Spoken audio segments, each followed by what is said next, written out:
Yo, what's up, guys? And we're back. We're back. Sorry about a while ago. The internet is not consistent, or yeah, the connection is being cut off. So hopefully we could be able to stream today without a hitch, or I mean tonight. So come on, let's go. Join me.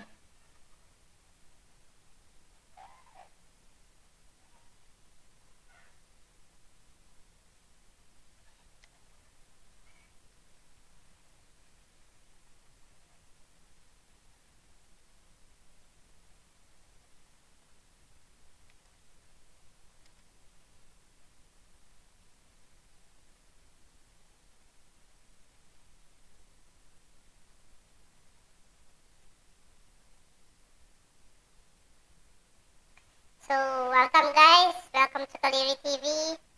So this is our day 31, playing the Genshin Impact game. Okay, so we'll complete, hopefully we'll be able to complete all of our remaining tasks. So we have two more.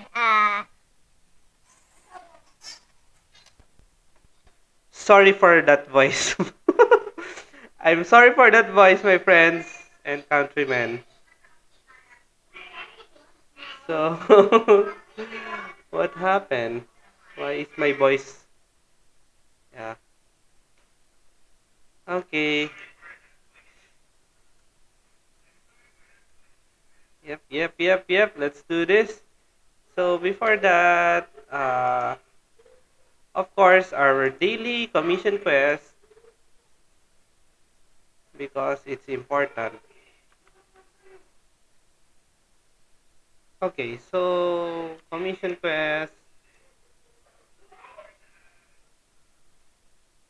Okay. Chang the Knight has written a new novel. So let's go there and see how he is.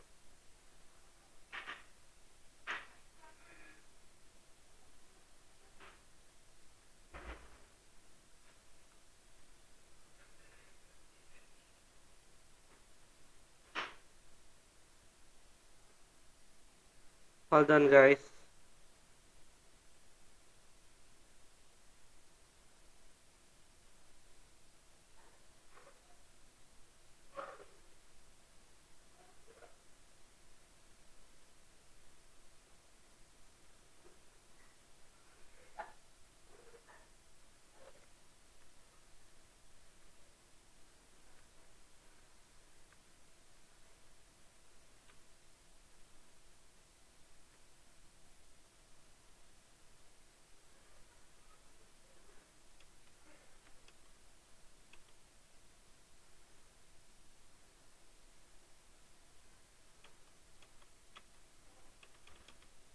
Yeah, I I just noticed that my lineup is all girls.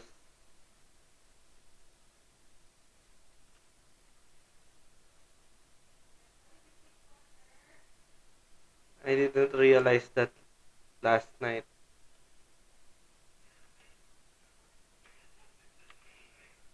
What's up, Chang the Knight?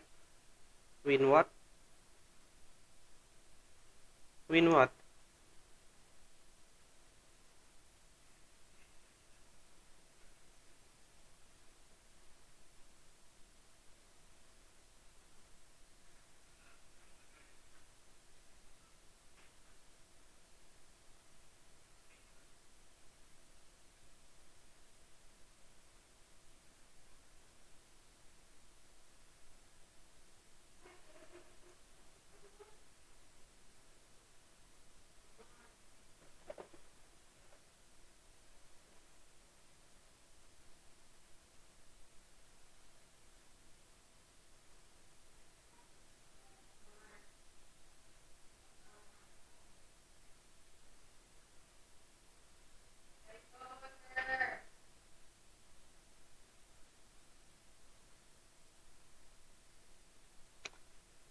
Sure.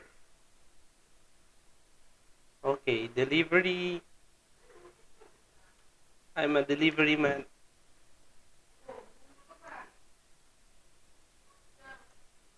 So let's deliver it to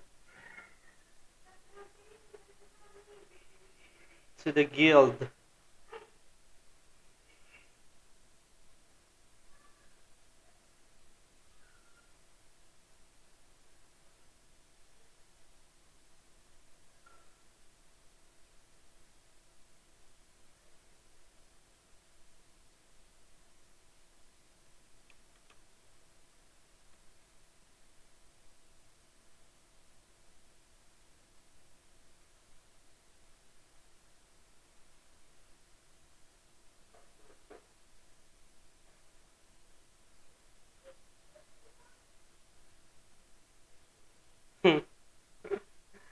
No peeking.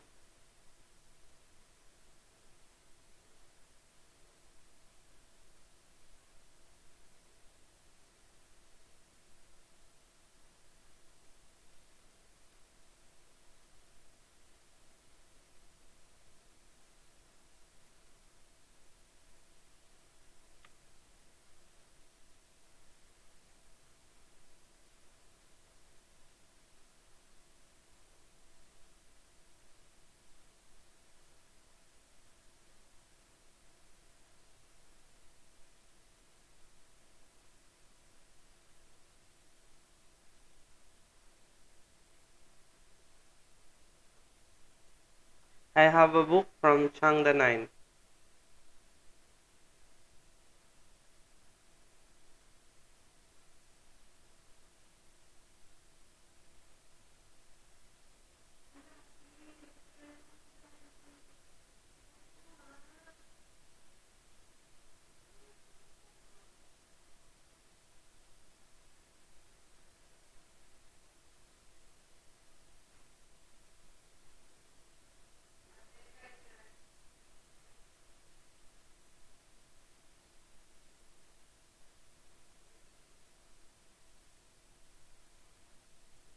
A Legend of Sword.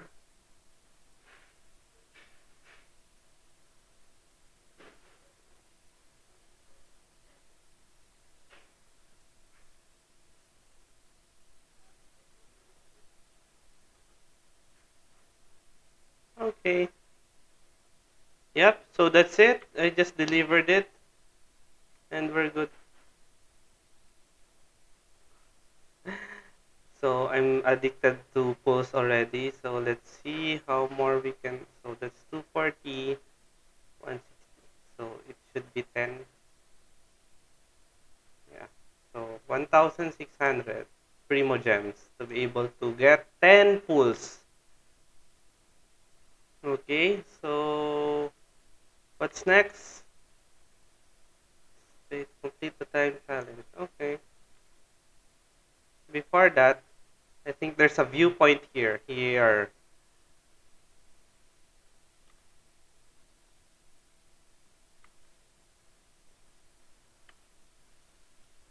Let's go to the chat. The time challenge. Time challenge. Where are you?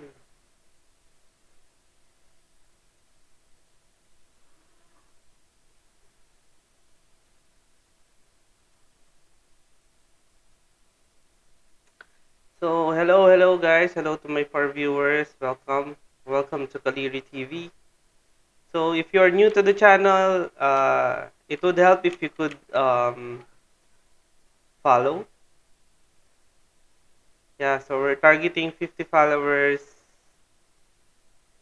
Hopefully we could be able to complete it soon.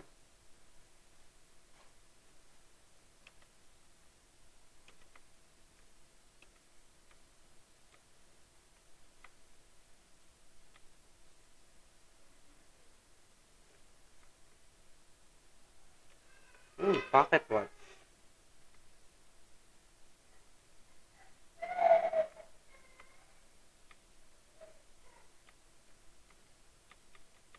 Yo, what's up, migrating virus? Thank you for following the channel. I like it, I love it, I want some more of it. I appreciate it. Thank you very much. Thank you very much. So, how are you?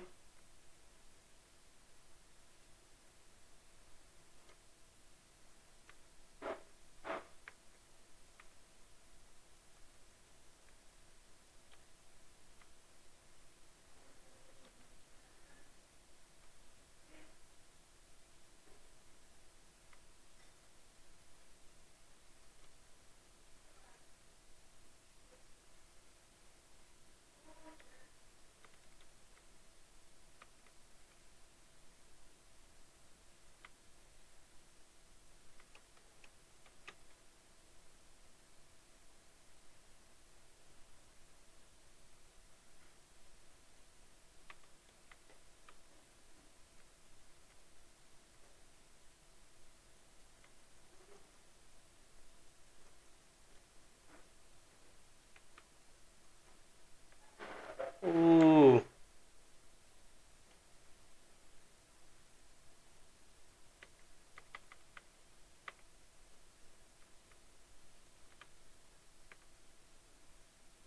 yeah, yay!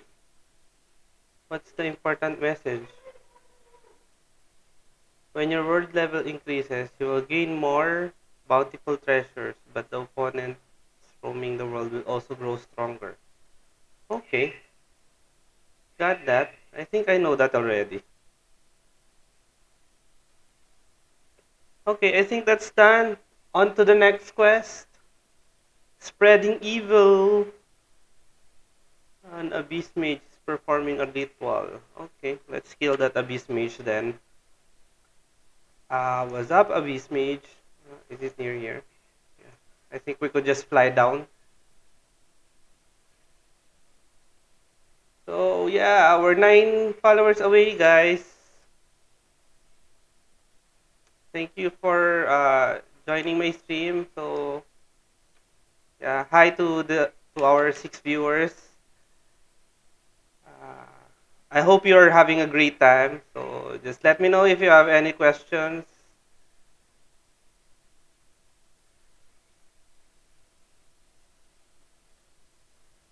Would I die if I drop here?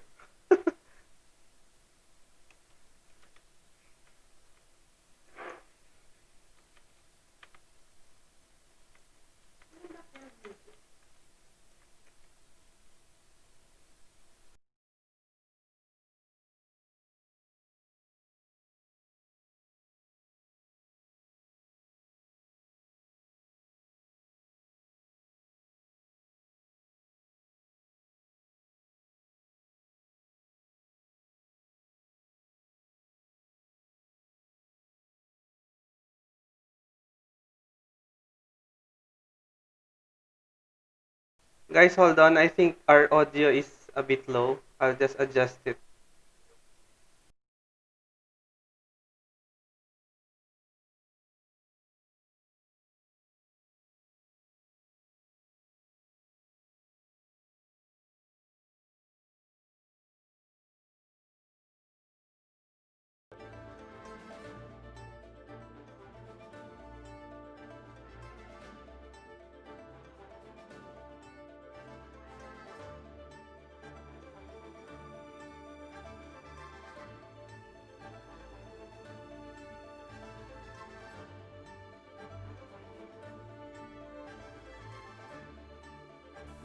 Okay, so I think let me know guys on the comment if the audio is good or if I need to adjust it.